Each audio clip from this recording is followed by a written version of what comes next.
Okay, let me see. I don't think it's going to take 10 minutes to disprove the existence of God.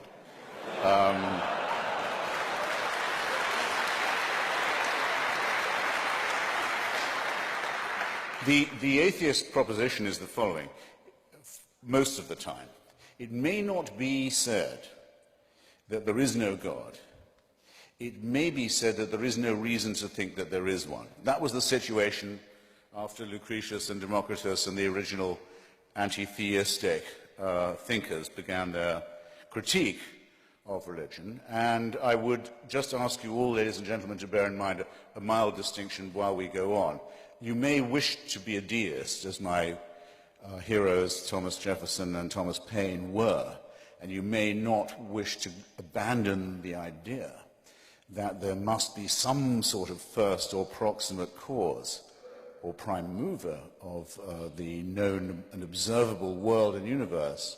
But even if you can get yourself to that position, which we unbelievers maintain is always subject to better and more perfect and more elegant explanations, even if you can get yourself to that position, all your work is still ahead of you.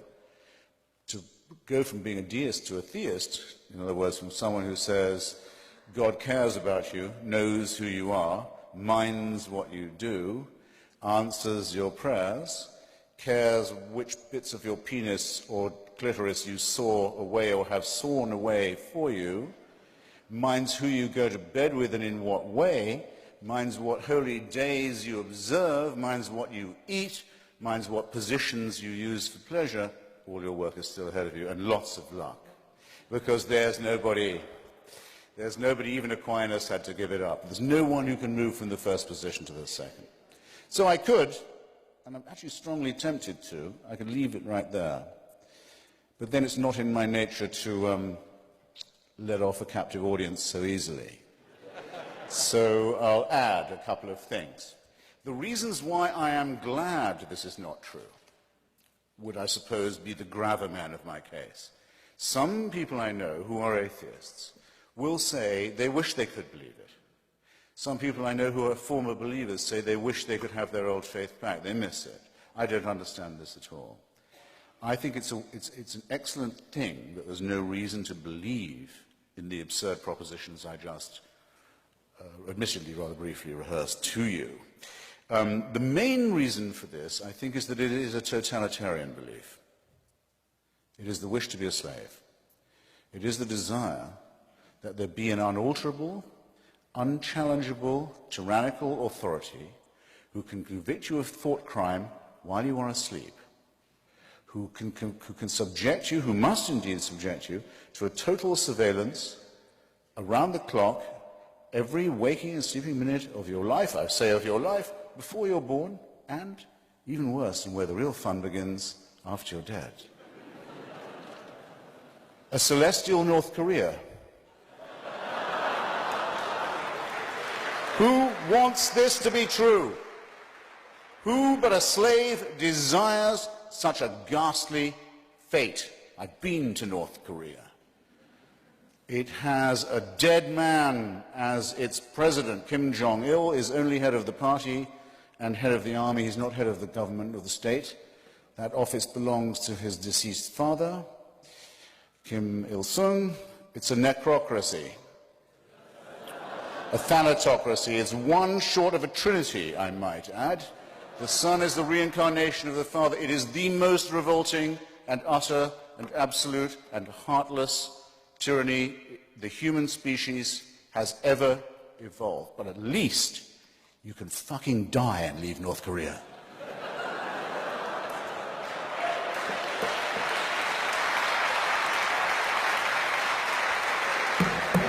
Does the Quran or the Bible offer you that liberty? No. No. The tyranny, the misery, the utter ownership of your entire personality, the smashing of your individuality only begins at the point of death. This is evil. This is a wicked preachment. So that's the first thing. Second, it attacks us in our deepest, most essential integrity. It's an insult to us in other ways. It says that we, you and I, could not, individually or collectively, decide upon a right action or right thing without celestial divine permission. We would not know right from wrong if we did not have heaven's permission to do so. Where else, how else could we know? Our human solidarity, our innate knowledge of right and wrong, our acute awareness of what is fair and what is unfair, what is just and worthless to us, these come to us also as gifts from the great unassailable dictator enthroned. What could abolish our integrity? What could abolish our honesty, our decency, our dignity more than that? The third, is a little more pragmatic. Religion is our first, that's why I'm so fascinated with it, it's our first version of the truth. It's our first attempt as a species. It's what we tried when we didn't know anything. We didn't know we lived on a spherical planet. We didn't know that our planet revolved around the sun. We didn't know that there were microorganisms that explained disease. We thought diseases came from curses or witches or ill-wishing or devils or dust devils. We didn't know anything from the childish, terrified, ignorant origins of our animal primate species. We come to religion. It's also our first attempt at philosophy, our first attempt at morality, our first attempt at healthcare, actually, but because it was our first, it is our worst. We now have better explanations for all these dreads, and we have cleared up all of these mysteries, yet we still dwell. And in some countries, in some societies, not just dwell, but live under a totalitarian regime that forbids us to think about the progress that has been made or denies us the knowledge that these advances have in fact occurred. So it has become, where once it probably was an aid to our survival, a really great peril to our continued ability to live as a civilized species. Thus, it seems to me that in point of its proposing of a totalitarian solution to what is after all a real problem, to its ghastly reliance upon the supernatural rather than the much more miraculous, much more beautiful, much more elegant, much more numinous, much more harmonious natural explanations. Think how much lovelier Einstein and Darwin are. Think how much more elegant and persuasive they are than the idea of the burning bush, or the demand that without circumcision there can be no redemption. Just picture it. And then I'll give you one final thought experiment. This is what you have to believe now, if you're a monotheist. Because we now know things we didn't used to know. We know that the human species could be as much as 200,000 years ago. It becomes separate from the Cro-Magnons and the rival pre-human species. Could be as little as 100. Richard Dawkins thinks 200,000. Francis Collins, who did the Human Genome Project, who's, by the way, C.S. Lewis kind of Christian, thinks 100,000. All right, I'll take 100. I'll take 100. Here's what you have to believe. For 100,000 years, humans are born as a primate species.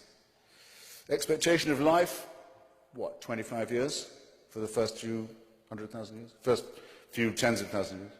Infant mortality, rife. Microorganism disease, terrifying. Earthquakes, volcanoes, extraordinary.